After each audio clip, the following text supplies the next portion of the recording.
O Mundo na Guaíba. Apresentação e produção, Jurandir Soares.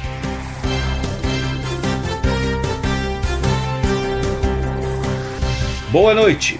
Estamos iniciando a apresentação do programa O Mundo na Guaíba, deste fim de semana, 13 e 14 de junho de 2026.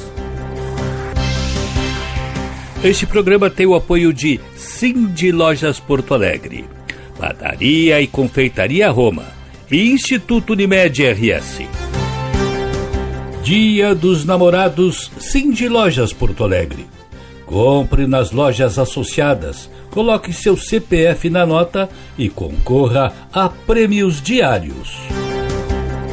Padaria e Confeitaria Roma, Andrada 797. Do café da manhã ao lanche da noite, passando pelo almoço caseiro e uma variedade de doces e salgados. Tudo com melhor sabor, qualidade e esmero no preparo. Reservas e pedidos pelo telefone 51 99391 4421. Padaria e Confeitaria Roma, na Andradas 797. Há 18 anos, o Instituto Unimed RS transforma realidades, promovendo projetos sociais em todo o estado. Saúde, educação, cultura e sustentabilidade são os pilares deste trabalho. E você também pode fazer parte dessa mudança. Destine uma parte do seu imposto de renda e ajude a continuar esta missão. institutounimed.org.br.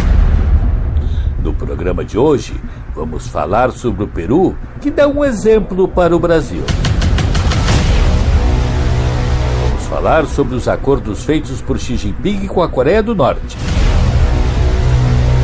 Traumatizada por seu passado, a Polônia se arma. Como Taiwan se tornou potência em chips. Trump fala pela 38ª vez que está perto de acordo com o Irã. E a Rússia supera na Ucrânia seu período de participação na Segunda Guerra Mundial.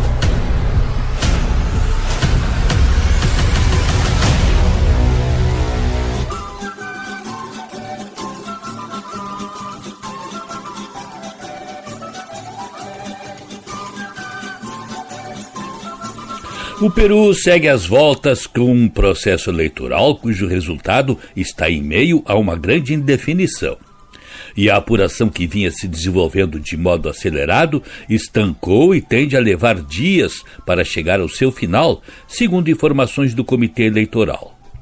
O país está por decidir entre a representante da direita, Keiko Fujimori, defensora do liberalismo, do combate à violência e estabilidade institucional, por um lado, e por outro, pelo representante da esquerda, Roberto Sanches, que é a voz dos movimentos populares em oposição às elites de Lima. As informações davam conta ainda ao longo desta semana, apesar de ter 96% das urnas apuradas, que o resultado final pode demorar ainda por 2 semanas ou até o fim do mês. Chama atenção a pequena diferença. Com 96% dos votos apurados, Sanches estava com 95,05% dos votos e Keiko com 49,94%. Já as informações desta quinta-feira indicaram que a representante da direita, Keiko Fujimori, retomou a liderança na acirrada disputa presidencial do Peru na noite desta quarta-feira, quando os votos do exterior que faltavam ser contados a colocaram à frente do seu rival de esquerda, Roberto Sanches. Keiko agora tem uma vantagem mínima, com 50,002% dos votos contra 49,998% de Sanches. Uma diferença de cerca de 650 votos. Foram apuradas 98,21% das sessões eleitorais, ou cerca de 18 milhões de votos, de acordo com a autoridade eleitoral peruana.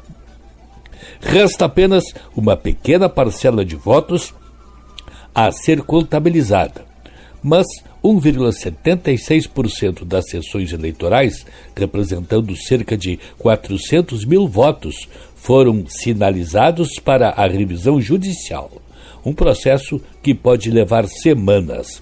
A maioria das celas contestadas é da região metropolitana de Lima, reduto de Queico.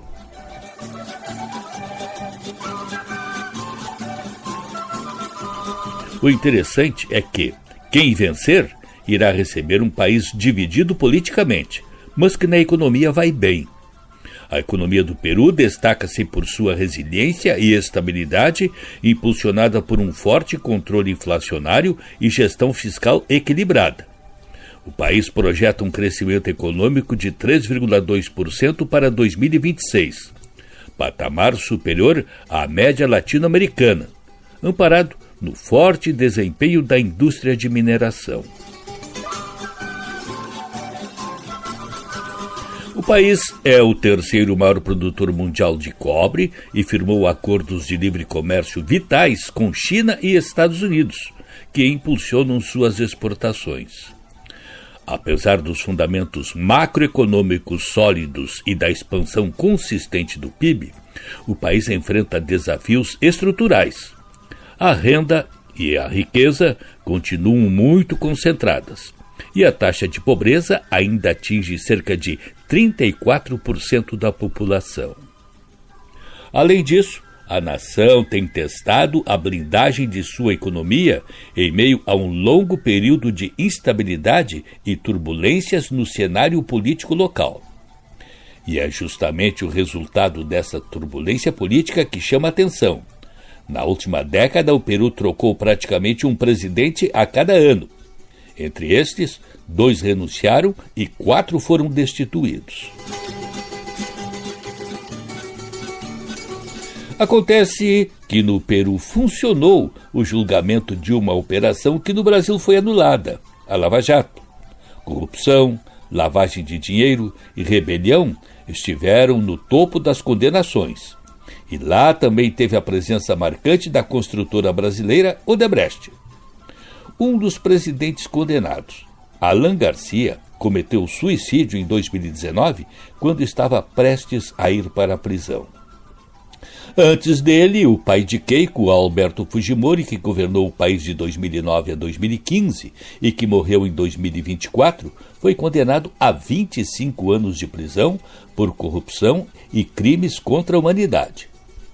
Alejandro Toledo, governante em 2024, foi condenado a 20 anos de prisão por ter aceitado propinas milionárias ligadas ao esquema da Odebrecht durante a concessão de rodovias em seu mandato.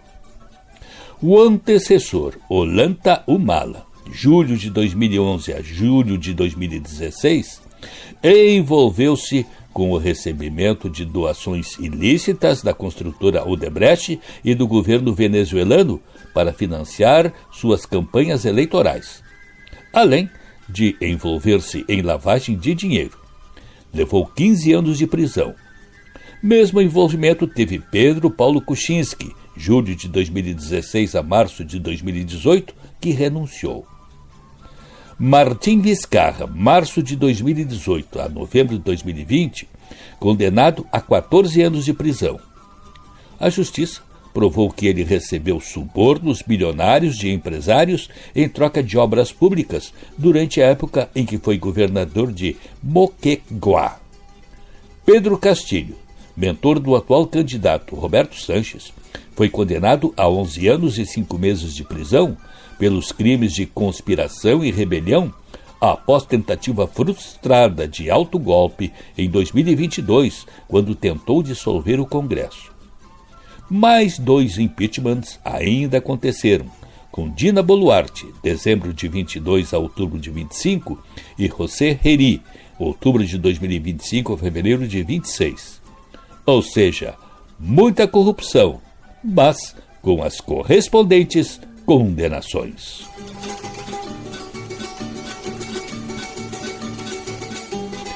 Para não deixar passar, ressalto que vale a pena visitar o Peru, que possui, junto com o México, uma das civilizações pré-colombianas mais adiantadas da América Latina, cujas obras ainda estão presentes. E pela gastronomia, Lima detém uma relação de restaurantes laureados pelo Guia Michelin. Voltando ao tema principal, resta ressaltar que o Peru nos dá uma lição de combate à corrupção.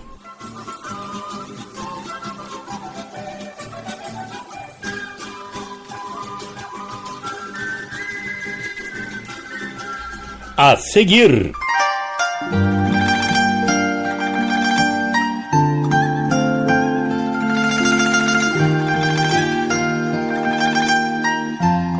os acordos firmados por Xi Jinping com a Coreia do Norte.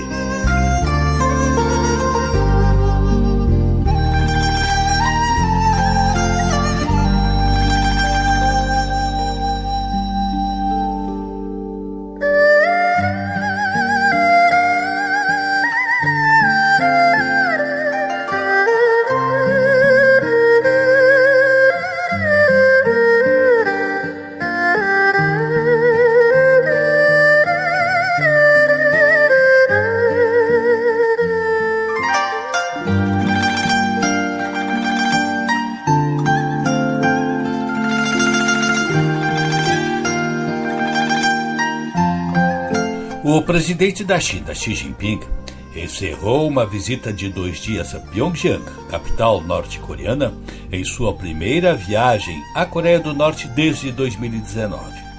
O líder norte-coreano Kim Jong-un preparou uma recepção grandiosa para Xi quando ele chegou ao país na segunda-feira, dia 8, com direito a tapete vermelho e apresentações acrobáticas elaboradas. 朝鲜劳动党总书记、国务委员长金正恩和夫人李学主到机场迎接，习近平和夫人彭丽媛步出舱门，走下前厅，热情握手。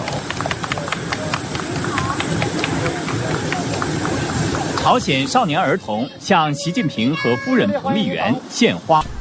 Embora a viagem não tenha resultado em acordos concretos, sua importância foi reconhecida por Kim, que afirmou que a escolha de Pyongyang como destino da primeira visita de Estado do ano de Xi Jinping demonstrava a máxima importância atribuída às relações bilaterais, segundo reportagem da agência estatal KCNA.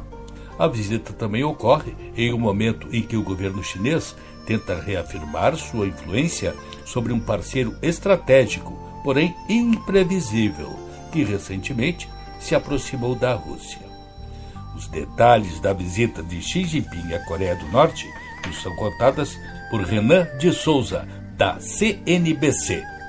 A influência da China em relação a Pyongyang, que Pequim havia perdido nos últimos anos, né? Isso porque a gente precisa fazer uma recapitulação curta aqui, histórica, que nos últimos anos a Coreia do Norte tem se aproximado mais da Rússia, inclusive tem fornecido tropas, né, norte-coreanas para lutar ao lado dos russos na guerra contra a Ucrânia. Isso colocou a Coreia do Norte muito mais próxima da Rússia. Em troca, a Rússia tem dado para a Coreia do Norte tecnologia para que a Coreia do Norte possa desenvolver o seu programa nuclear. Com isso, os norte-coreanos acabaram se distanciando um pouco dos chineses, por isso Xi Jinping decidiu fazer essa rara visita internacional a Pyongyang. É importante a gente dizer sobre quão importante é a importância dessa visita de Xi Jinping, que é a primeira vez que ele visita a Coreia do Norte em 7 anos, e também é a primeira viagem internacional deste ano de Xi Jinping,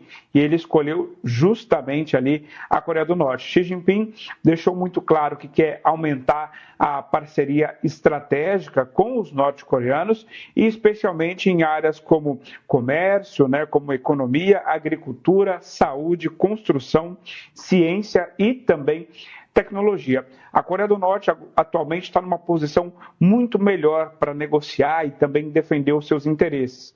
Depois dessa parceria, desse alinhamento estratégico com a Rússia, o líder norte-coreano conseguiu estabilizar, de certa maneira, a sua economia, conseguiu aumentar o seu programa nuclear, que é condenado por boa parte do mundo, inclusive o mundo ocidental, e com isso ele tem uma melhor posição de negociação, inclusive quer aumentar, quer da China uma maior cooperação na área econômica, já que os países estão ali do lado, né? Então Kim Jong-un espera também certas concessões de Xi Jinping, especialmente na área econômica, para melhorar a sua imagem interna, que atualmente é vista, inclusive, como o líder norte-coreano, que mais conseguiu posicionar o país, melhor dizendo, o país nos últimos anos.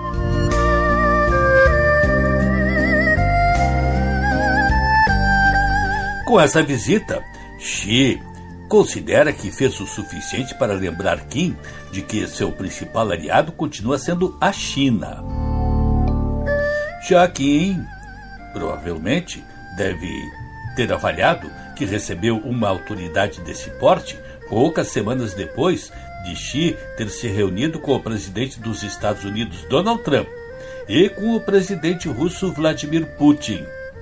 Isso ajuda a mostrar que ele ainda possui aliados influentes, apesar das sanções internacionais em vigor. Durante um banquete realizado na noite de segunda-feira, Xi elogiou as relações entre os dois países e afirmou que a China e a Coreia do Norte estão ligadas por montanhas e rios e compartilham um destino comum, segundo foi divulgado pela agência estatal Xinhua. Kim respondeu dizendo que a Coreia do Norte continuará tratando a amizade com a China como prioridade máxima e reafirmou o apoio ao princípio de uma só China defendida por Pequim. A visita serve como um lembrete da força da relação entre os dois países, mesmo em meio às turbulências nos assuntos internacionais, disse Kim, segundo relatos da imprensa estatal. Xi acrescentou que alcançou um consenso importante com Kim para acompanhar os tempos atuais e aprofundar tanto as trocas de alto nível como os laços entre as populações dos dois países.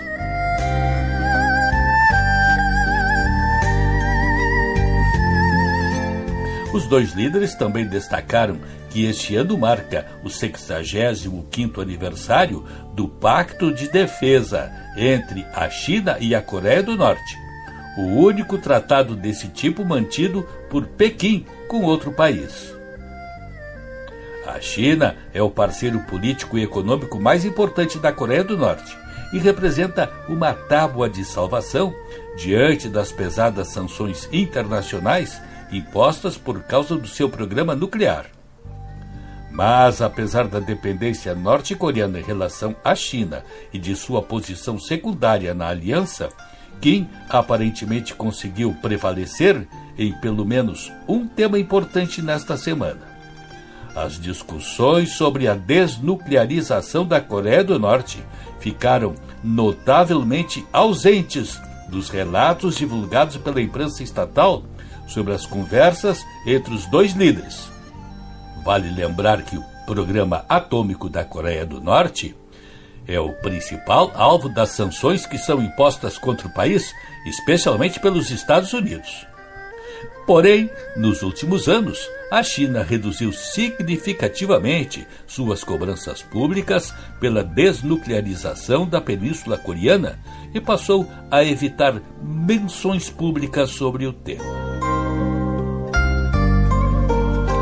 O fato é que a visita de Xi Jinping a Pyongyang não deixa de ser um grande reforço para o governo de Kim Jong-un, também conhecido como o gordinho fogueteiro da Coreia do Norte.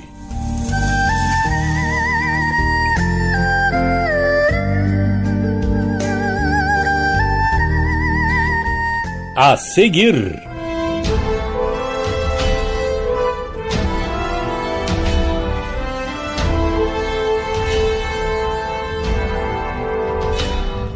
Traumatizada por seu passado, a Polônia se arma.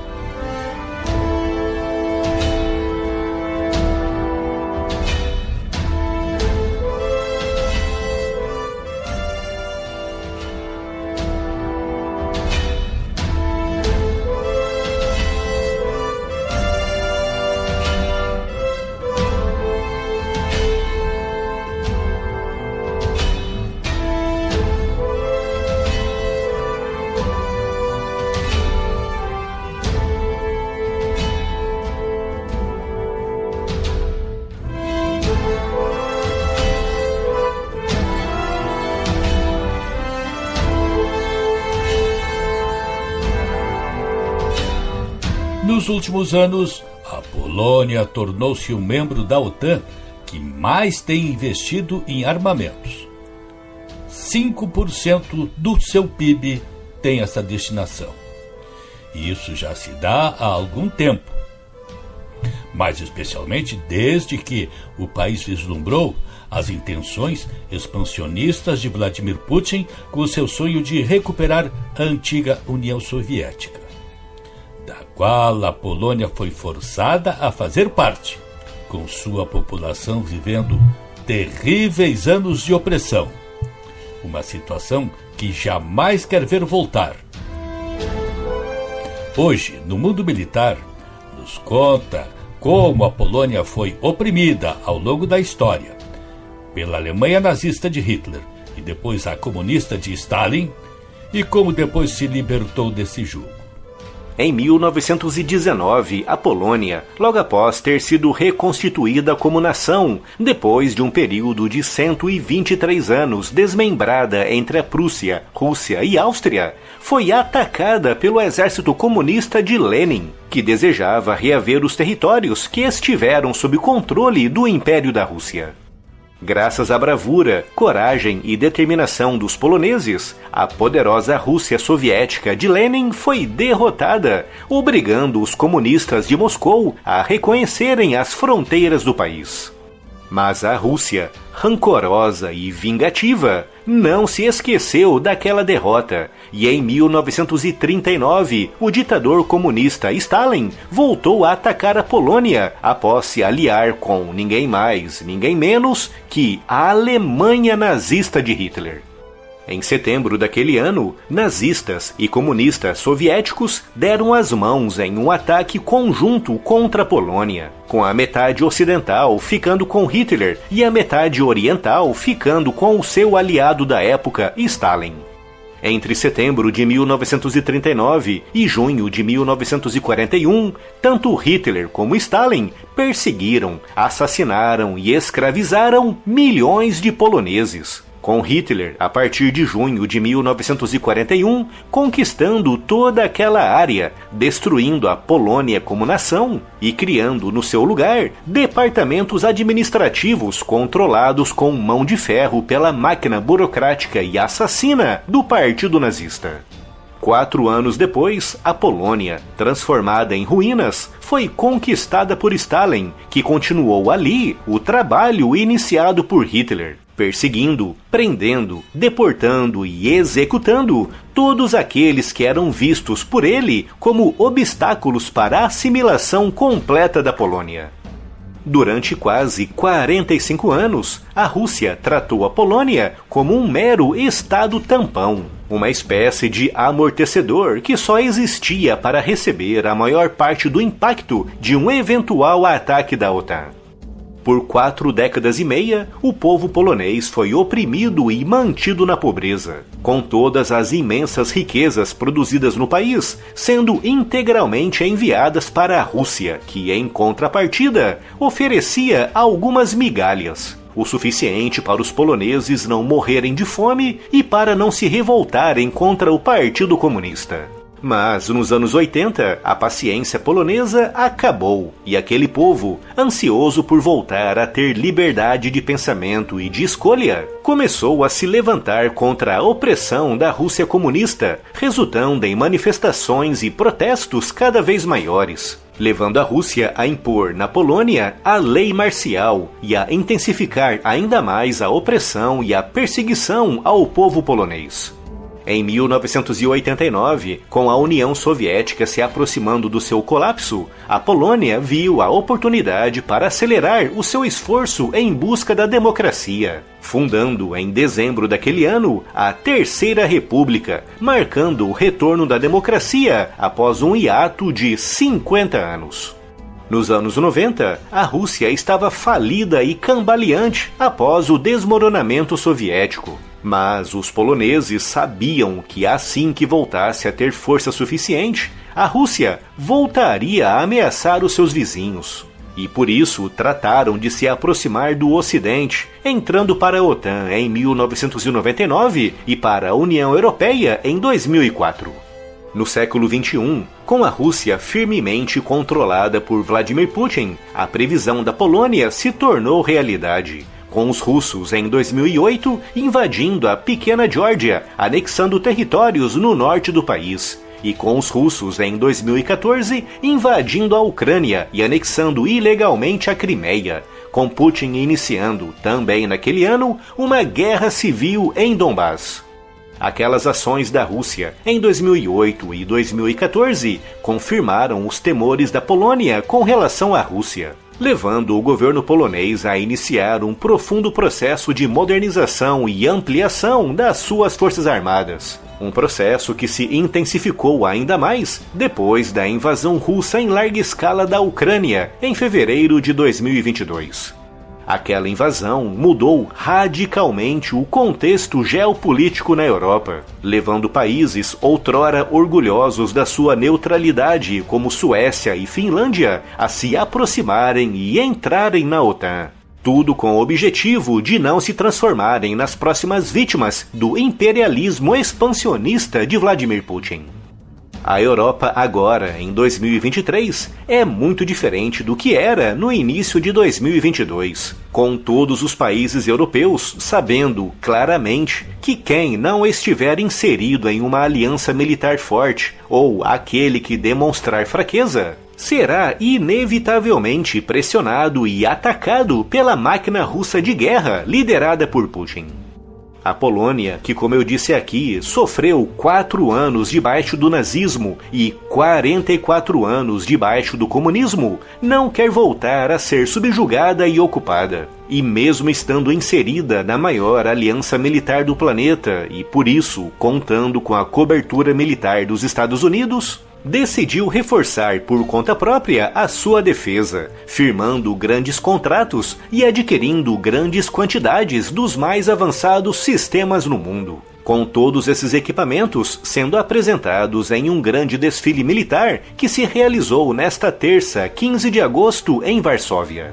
A lista de equipamentos militares adquiridos pela Polônia é muito extensa, por isso vamos nos concentrar apenas nos mais conhecidos e badalados.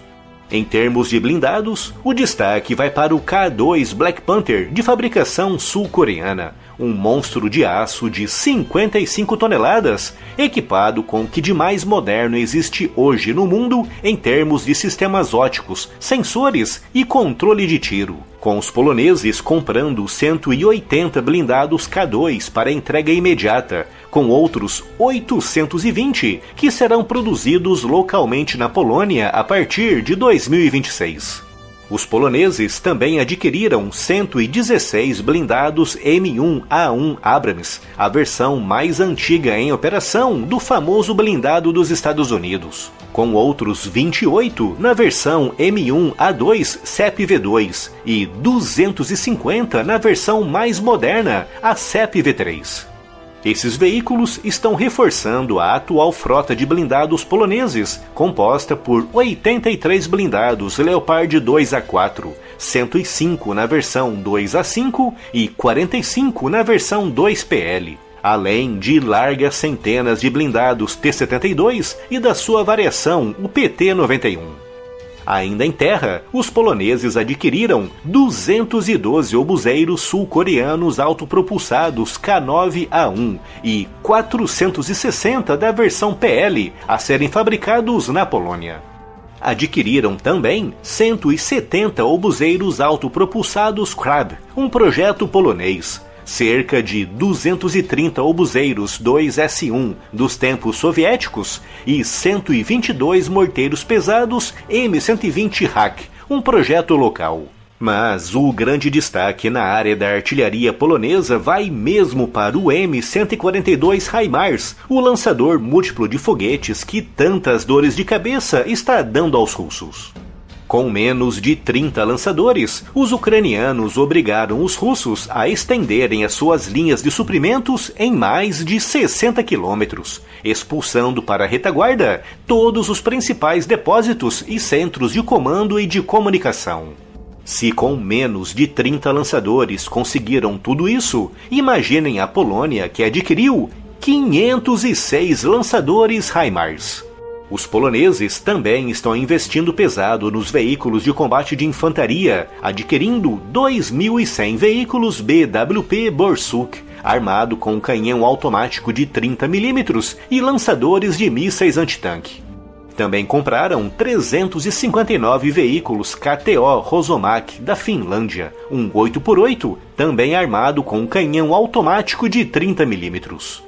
Se a Rússia continuar nesse ritmo de perdas na Ucrânia por mais alguns meses, quando todos esses veículos estiverem operacionais, a Polônia terá mais blindados de última geração do que todo o exército russo. Nos céus, o exército polonês segue também investindo pesado, adquirindo 96 helicópteros de ataque AH-64 Apache. Ainda nos céus, mas desta vez na Força Aérea, os poloneses estão avançando com a aposentadoria dos seus últimos caças MiG-29, com alguns deles tendo sido já entregues para a Ucrânia, com os poloneses operando 48 caças F-16, que serão em breve reforçados por 32 caças furtivos F-35A de quinta geração. Para a missão de ataque leve, os poloneses compraram 48 caças FA-50 da Coreia do Sul. Esses são os principais equipamentos militares que a Polônia está adquirindo e produzindo para impedir que a Rússia de Vladimir Putin e a Belarus do ditador Alexander Lukashenko tentem se aventurar pelo leste europeu.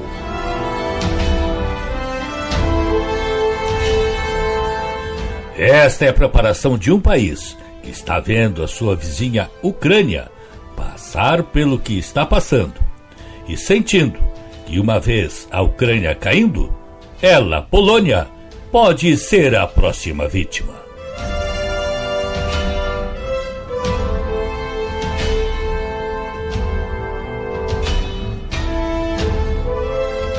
A seguir,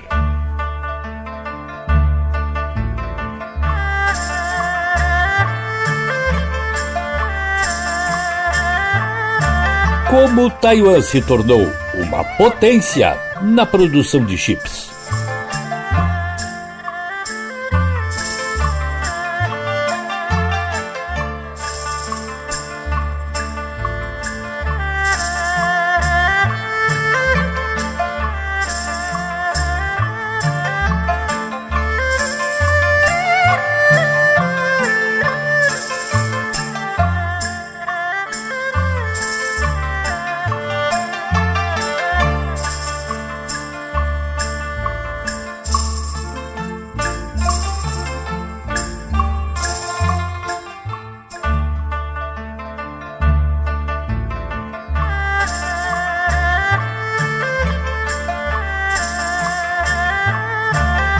A pequena ilha de Taiwan converteu-se num polo extraordinário de alta tecnologia, transformando-se no maior produtor de chips do mundo, fazendo com que muitos países, como China e Estados Unidos, dependam do que ali é produzido.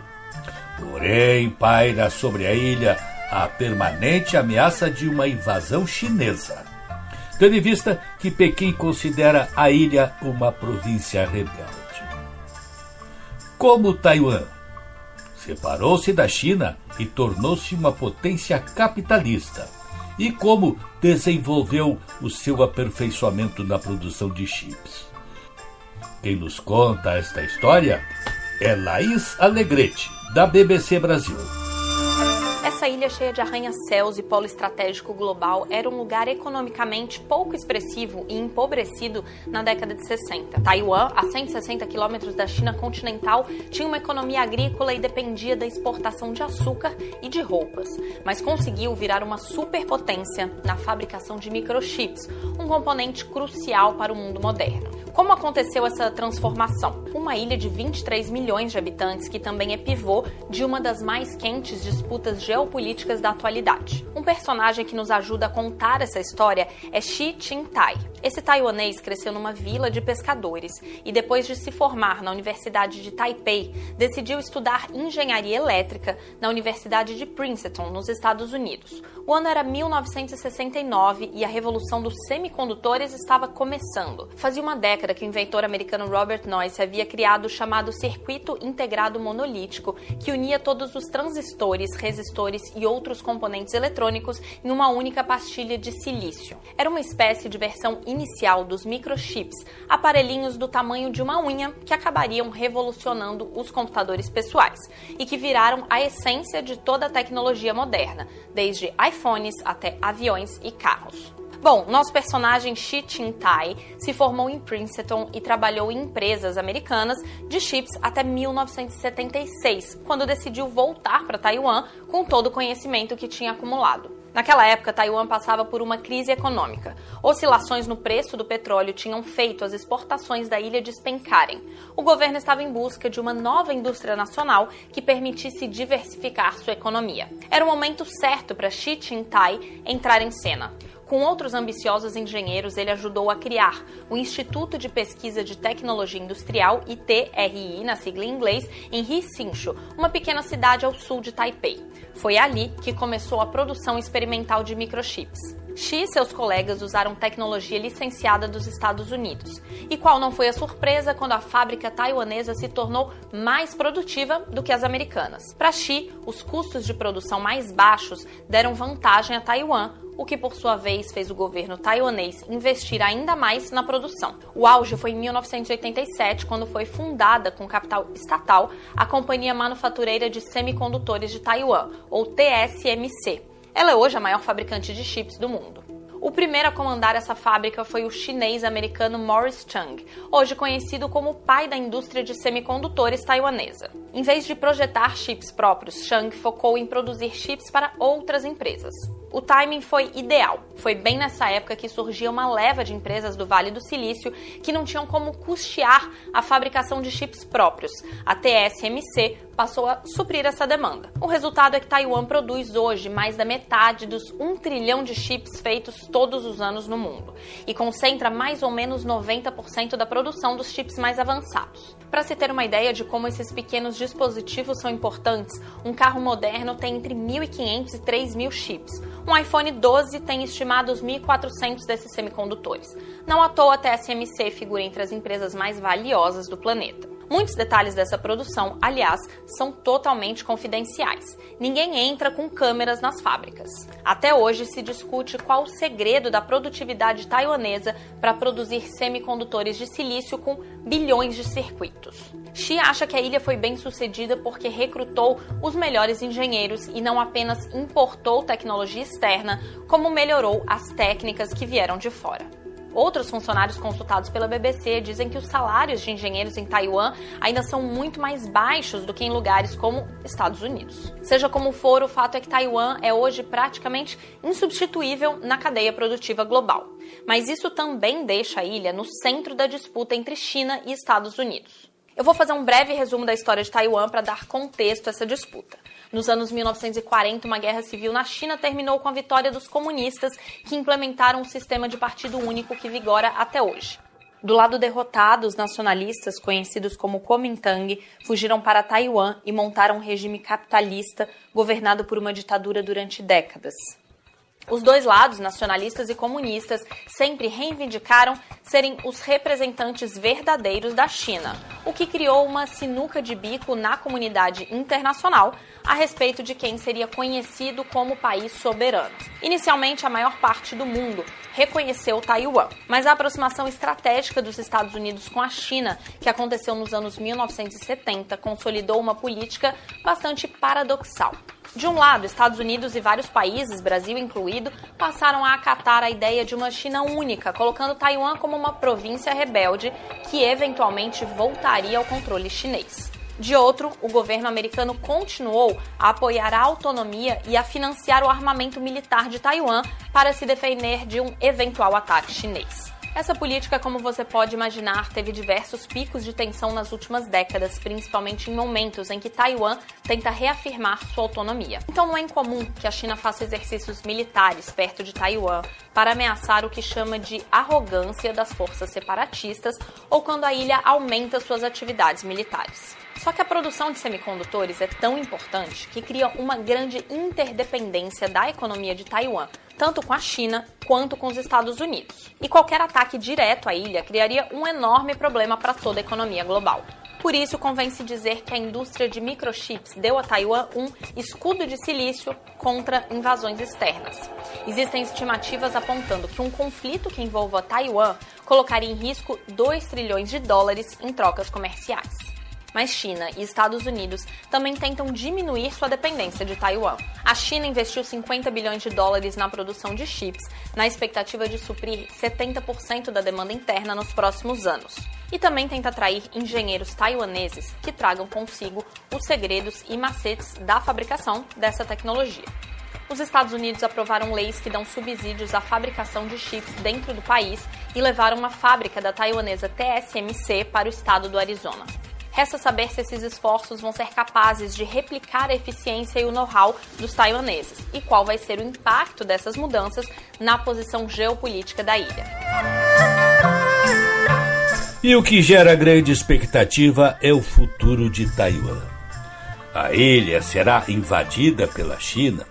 Será implantado ali o mesmo que aconteceu em Hong Kong, onde era uma democracia com as leis britânicas funcionando, e a China estabeleceu o seu tacão autoritário? O fato é que a ilha está se preparando para uma invasão por parte de Pequim. Tem se armado, tem treinado para esse episódio. Os Estados Unidos têm um tratado de defesa de Taiwan, mas isto seguramente que deve ficar apenas no fornecimento de armamentos conforme tem acontecido. Não se acredita que os americanos vão se mobilizar militarmente para defender a ilha no caso de uma invasão chinesa. Enfim, muita expectativa sobre o futuro desta ilha, que é a maior produtora de chips do mundo.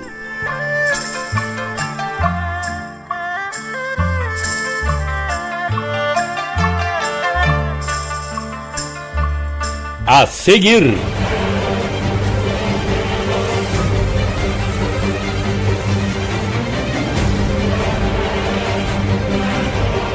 Trump fala pela 38ª vez que está perto de acordo com o Irã.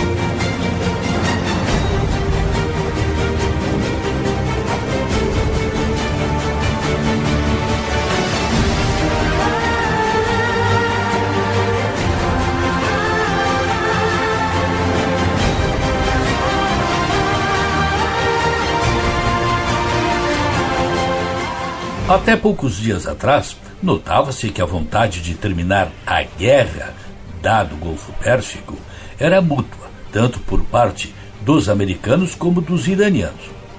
Porém, o que se observa é que o regime dos ayatolás percebeu que a extensão dos combates está causando um desgaste a cada dia maior para o presidente Donald Trump, pelos reflexos na economia americana. Cada dia do Estreito de Hormuz fechado é mais um dia de derrota para Trump. Os iranianos também veem um desgaste do primeiro-ministro Benjamin Netanyahu com a guerra que trava contra o Hezbollah no Líbano. Já ao contrário, o regime dos ayatolás se fortaleceu com a guerra Segmentos que eram contra passaram a apoiá-lo diante da agressão externa. E o Irã cresceu como um ator da geopolítica regional. Tem bombardeado bases dos Estados Unidos em países do Golfo Pérsico. Aliás, não só bases americanas, como instalações importantes destes países, como aeroportos e refinarias de petróleo, como aconteceu no Kuwait, Arábia Saudita, Emirados Árabes Unidos, Catar e Bahrein. E ainda nesta quarta-feira, a Jordânia mostrou a estes países que eles dão apoio aos Estados Unidos, mas não têm a devida proteção por parte de Washington. Vejam a que ponto chegou a situação que o Irã lançou no domingo, dia 7, uma bateria de mísseis contra Israel, e Trump pediu a Netanyahu que não respondesse. Imagine-se o que a população israelense pensaria sobre o fato de o país ser agredido e não revidar, porque o seu governante está obedecendo uma ordem de outro presidente. Porém, o dirigente israelense, que há poucos dias Trump chamou de ingrato, foi mais longe. Não acatou o pedido do americano e nesta segunda-feira desfechou um ataque contra uma indústria petroquímica iraniana. Trump reagiu mais uma vez. Israel e Irã devem parar de atirar imediatamente, escreveu ele na rede Truth Social.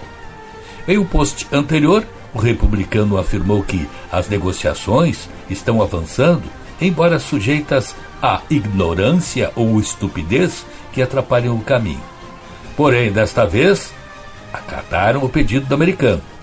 Por volta do meio-dia de segunda-feira, pelo horário de Brasília, 6 horas da tarde de Israel, veio a informação de que as partes haviam acertado suspender os combates.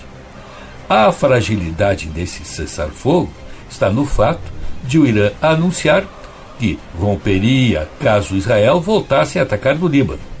E esse se torna o problema maior, porque o interesse explícito dos governantes israelenses é destruir ao máximo tudo que diga respeito ao Hezbollah. E este, como você sabe, está instalado no território libanês. E não deu outra. Na quarta-feira, Israel voltou a atacar o Hezbollah sob o argumento de que a organização teria violado o cessar-fogo. Vale lembrar que a recente troca de ataques ocorreu após bombardeios israelenses contra redutos do Hezbollah, apoiado pelo Irã, em Beirute, durante o fim de semana. Foi este o motivo de Teherã ter atacado Israel como retaliação. O país persa tem afirmado repetidamente que qualquer acordo com Washington para encerrar o conflito deve incluir a interrupção da campanha militar israelense no Líbano. E é aí que se tem a maior dificuldade para ser dado um fim ao conflito. Essa determinação de Israel em caçar o Hezbollah é o que torna mais frágil qualquer acordo, tendo em vista essa colocação do Irã, que, para terminar a guerra, é preciso terminar também os ataques no Líbano. E para complicar um pouco mais a situação, os Houthis do Iêmen, aliados do Irã, anunciaram a proibição da navegação de embarcações israelenses pelo Mar Vermelho e reivindicaram o primeiro ataque com mísseis contra Israel desde o cessar-fogo de abril. Ou seja, cenário pouco animador para que Donald Trump consiga alguma coisa que possa anunciar como sua vitória na guerra. Enquanto isso, depois de mais uma troca de ataques entre Irã e Estados Unidos, o presidente Donald Trump anunciou pela 38ª vez que está perto de fazer um acordo com o Irã.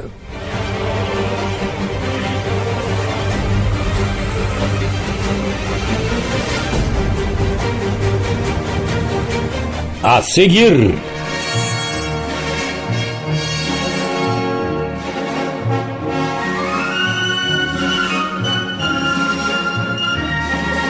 período de atuação russa na Ucrânia supera a da Segunda Guerra Mundial.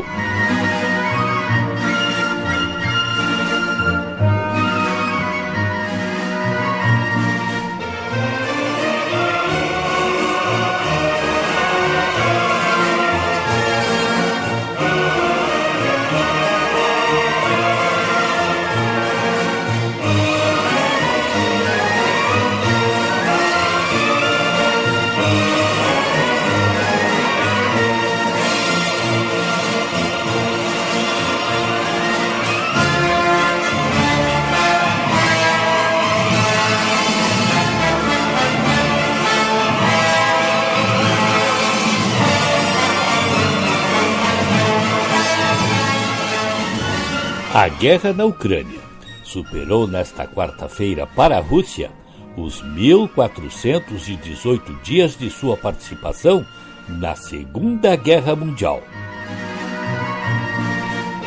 consolidando-se como o conflito mais longo e mortífero na Europa desde os 1569 dias da Primeira Guerra Mundial, travada de 1914 a 1918. A escala do impacto tem proporções históricas, registrando altas taxas de baixas militares comparáveis às piores frentes do século passado. Para a Rússia, o conflito superou os 1.418 dias e que a então União Soviética combateu na Segunda Guerra Mundial. Para a Ucrânia, a resistência do país já dura mais de 4 anos, período superior aos 3 anos e 322 dias, que o país resistiu à invasão alemã durante o século passado. A Rússia ocupa hoje aproximadamente 20% do território ucraniano e a guerra estagnou. Está num ponto em que nenhum dos lados consegue avançar, nem a Rússia tomar mais territórios ucranianos e tampouco a Ucrânia fazer com que a Rússia recue. A TV da Ucrânia, UATV, em sua edição em português, nos dá os detalhes da resistência ucraniana frente à Rússia. A Crimeia é a Ucrânia. A Ucrânia relembra os russos disso ao obter controle de fogo sobre as pontes, artérias vitais para o transporte de mercadorias e combustível para a península ilegalmente anexada. Desta vez, não é a ponte da Crimeia, mas sim a ponte de Chongar, que conecta a península à parte continental do país. As forças de operações especiais da Ucrânia divulgaram imagens dos preparativos e da execução do ataque à ponte de Chongar, na região ocupada de Kherson, por onde os russos costumavam transportar suprimentos para suas forças de ocupação na Crimeia. Após um ataque preciso de drone ucraniano, as autoridades de ocupação russas fecharam um importante posto de controle de Chongar e suspenderam completamente o tráfego pelo outro ponto de passagem, Jankoy, no domingo, 7 de junho. O ataque à infraestrutura da ponte de Chongar foi realizado como parte de uma ofensiva aérea mais ampla e altamente coordenada que abalou posições russas na retaguarda em várias regiões ocupadas. O coronel Robert Brody, comandante das forças de sistemas não tripulados da Ucrânia, assumiu formalmente a responsabilidade pela operação. Brody revelou que os meios ucranianos de ataque de longo alcance também atingiram, ao todo, 26 instalações militares inimigas espalhadas pelos territórios temporariamente ocupados de Luhansk, Donetsk, Zaporizhia e Crimeia, além do território russo. Drones ucranianos atingiram uma posição do sistema de mísseis antiaéreos russo S-400 e alvos petrolíferos na Crimeia ocupada, além do posto de comando do Serviço Federal de Segurança e o arsenal da Marinha dentro da própria Rússia. Na noite de 7 de junho de 2026, unidades das Forças de Defesa da Ucrânia atingiram um depósito de petróleo que era utilizado para acumular reservas de combustível destinadas a suprir as necessidades da presença militar russa ilegal na Crimeia. Além disso, as forças ucranianas atingiram o terminal de petróleo de Feodossia. Atualmente, é o maior complexo de processamento e armazenamento de derivados de petróleo da Crimeia, cuja capacidade permite movimentar até 12 milhões de toneladas de produtos petrolíferos por ano. A Ucrânia também atingiu um posto de comando do Serviço de Inteligência do Kremlin, o FSB, na região de Belgorod. Um depósito de munição inimigo na região de Donetsk também foi atingido com sucesso. Além disso, as forças de defesa da Ucrânia e o Serviço de Segurança realizaram um ataque ao arsenal da Marinha da Federação Russa na região de Leningrado. O ataque ao arsenal ocorreu em 6 de junho, com o uso de cerca de 40 drones de ataque, dos quais 8 conseguiram atingir o local. Relata-se que as perdas totais chegaram a cerca de 5 mil toneladas de material, principalmente munições de artilharia de diferentes calibres e munições de engenharia. Um depósito de petróleo em Ust-Labinsk, na Rússia, permanece em chamas pelo segundo dia após um ataque de drone. Este depósito de petróleo é um importante centro de retaguarda para o armazenamento e fornecimento de combustível às tropas russas nas direções sul e leste.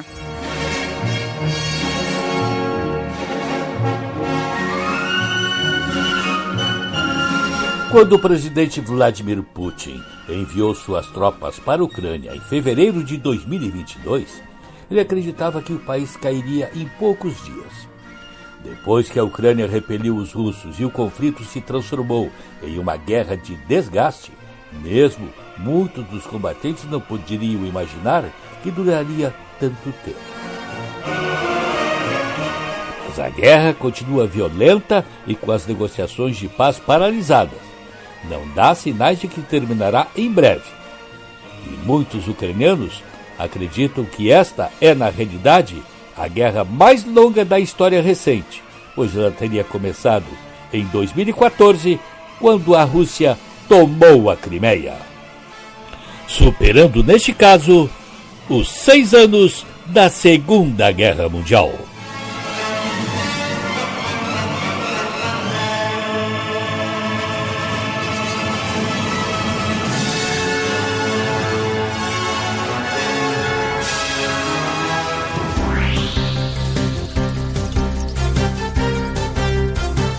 Este programa teve o trabalho na técnica de Geórgio Brum.